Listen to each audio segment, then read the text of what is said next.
Pemirsa, konflik rumah tangga Adjie Pangestu dan Anissa Banowati terus berlanjut dan kian meruncing. Terlebih pemberitaan media dengan berbagai versi kian membuat hubungan Adjie dan Anissa bertambah panas. Jumat kemarin Adjie Pangestu menyelenggarakan konferensi pers di kantor pengacaranya Ferry Firman Nurwahyu di daerah Cipete, Jakarta Selatan guna mengklarifikasi pemberitaan dirinya dengan Anissa yang dianggap Adjie tidak berimbang karena tidak sesuai dengan fakta-fakta sebenarnya. Karena itu Adjie yang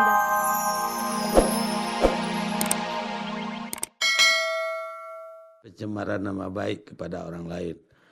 Jadi dia masih dalam proporsi yang layak itu loh. Halo, saya Nova Eliza mengucapkan selamat ulang tahun kepada Cek dan Recheck. Semoga beritanya jauh dari gosip, tetap terpercaya dan semakin maju. Pemirsa, popularitas yang disandang Sheila on 7 ternyata harus menuai satu kerugian. Baru-baru ini dikabarkan kebesaran nama Sheila on 7 telah dicatut oleh orang yang tidak bertanggung jawab untuk keperluan pembagian hadiah. Ironisnya penipuan ini dilakukan di pelosok daerah yang jauh dari kota. Lalu bagaimanakah reaksi Duta dan kawan-kawan terhadap modus penipuan seperti ini? Seberapa pantaskah kau cukup untuk Pemirsa, popularitas yang disandang grup band Sheila on 7 ternyata mengundang perhatian orang yang tidak bertanggung jawab untuk memanfaatkan kebesaran nama grup band asal kota Yogyakarta itu. Baru-baru ini dikabarkan nama besar Sheila on 7 telah dicatut untuk membagi-bagikan hadiah kepada masyarakat dalam bentuk sebuah kuis. Modus penipuan dengan mencatut kebesaran nama seseorang atau grup band ini memang bukan pertama kali terjadi. Tapi bagi Duta dan teman-temannya, peristiwa ini merupakan yang pertama kali mereka rasakan.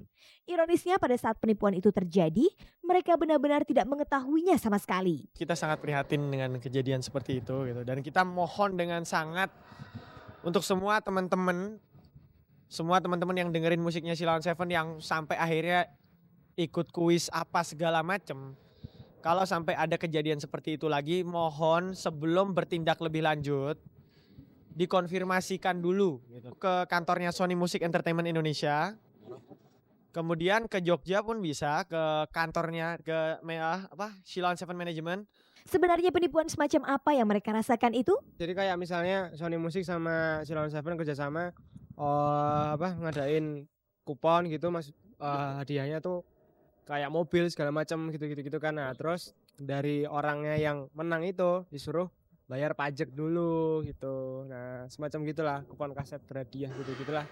Kayak kan udah ada yang sempat sampai transfer 4 juta segala macem itu. Makanya kita jangan sampai itu terjadi lagi lah.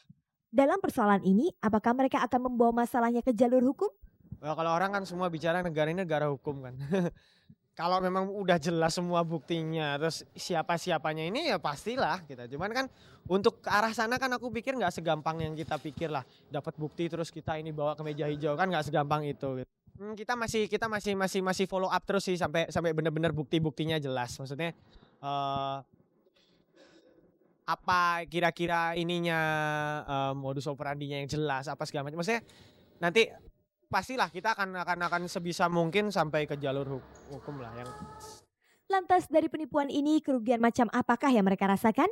Langsung atau tidak langsung itu kita pasti terbebani lah, sangat terbebani dengan istilahnya kita ini di sini baru promo, kita baru aja rilis, kita istilahnya pengen buat seneng fans-fansnya Sheila on 7, kita pengen buat orang-orang yang dengerin musiknya Sheila on 7 tuh seneng dengan apa yang coba kita tawarin sekarang. Tapi akhirnya mereka harus memikirkan, wah aku dapat undian, ternyata undian cuman undian Bang Pingbung apalah segala macam yang nggak jelas gitu kan. Itu jadi pikiran kita juga kan, kita mau buat orang seneng kok akhirnya orang ini ada yang nggak seneng.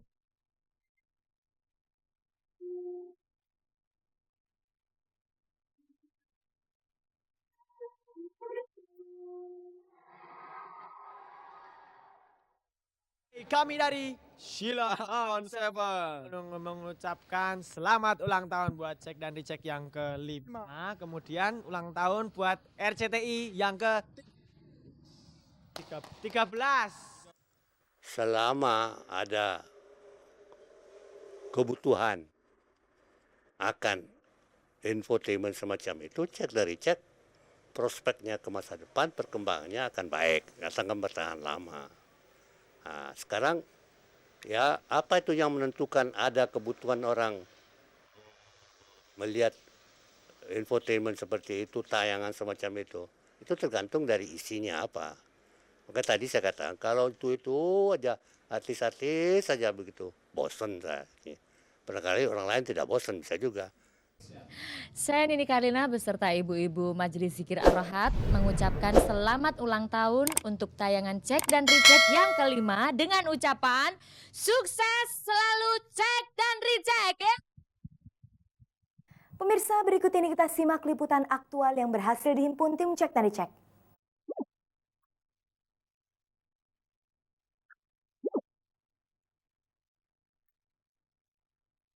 Pemirsa, konflik rumah tangga Adjie Pangestu dan Anissa Banowati terus berlanjut dan kian meruncing. Terlebih pemberitaan media dengan berbagai versi kian membuat hubungan Adjie dan Anissa bertambah panas. Jumat kemarin Adjie Pangestu menyelenggarakan konferensi pers di kantor pengacaranya Ferry Firman Nurwahyu di daerah Cipete, Jakarta Selatan guna mengklarifikasi pemberitaan dirinya dengan Anissa yang dianggap Adjie tidak berimbang karena tidak sesuai dengan fakta-fakta sebenarnya. Karena itu Adjie yang didampingi pengacaranya merasa perlu untuk membeberkan sejumlah fakta-fakta yang berkaitan dengan masalah keretakan rumah tangganya dengan Anissa yang selama ini disimpan oleh Adjie. Termasuk bukti-bukti yang menunjukkan indikasi kalau isu kedekatan Anissa dengan Sultan Djorghi bukan hanya hubungan pertemanan biasa seperti yang selama ini dikatakan oleh Anissa dan Sultan jika dikonfirmasi oleh wartawan. Berikut bukti-bukti yang diajukan Adjie. Nggak terlalu aneh, tapi ya buat saya ini sangat prinsip. Ini nggak terlalu bermasalah karena ini gambarnya pantai. Bisa aja pantainya di Ancol, bisa aja pantainya di Amerika, tapi yang pasti ini pantai di India. Sebenarnya ini tidak menjadi masalah buat saya. Cuman yang saya permasalahkan adalah kelaziman dan kepatutan seorang wanita dan seorang istri terhadap suaminya. Apakah pantas berbuat seperti ini? Dan yang sangat prinsip buat saya adalah ini yang sangat prinsip buat saya. Ini foto umroh yang sebenar-benarnya. Di sini juga terlihat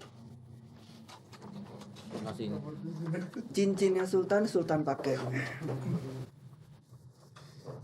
Cincinnya Anissa pakai. Properti sinetron terpakai sampai umroh.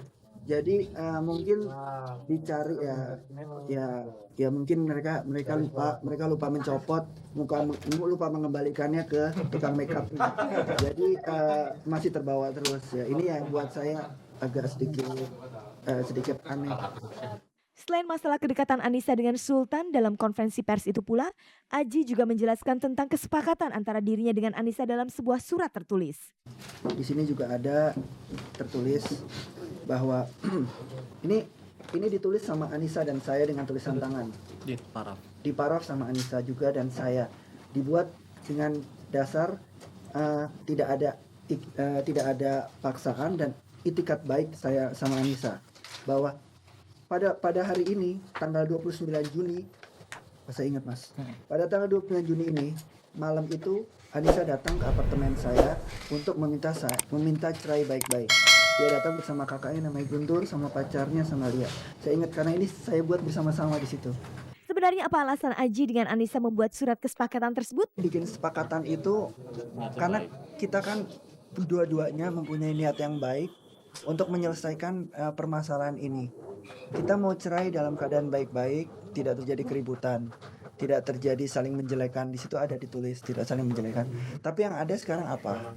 Anissa keluar dari perjanjian itu, dia membuka sendiri. Mau nggak mau kan aku harus klarifikasi ini supaya jelas semuanya kronologisnya. Setelah itu terserah publik yang menilai apa yang terjadi. Pemirsa, sepertinya keinginan Adjie dengan Anissa untuk bercerai secara baik-baik dan damai semakin sulit tercapai. Bahkan konflik di antara mereka kian melebar dengan melibatkan pihak-pihak lain.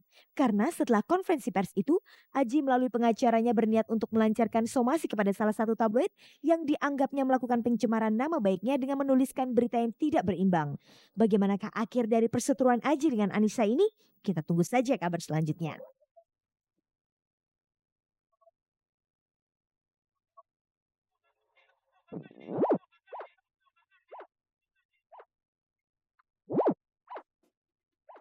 Panjang umurnya serta mulia.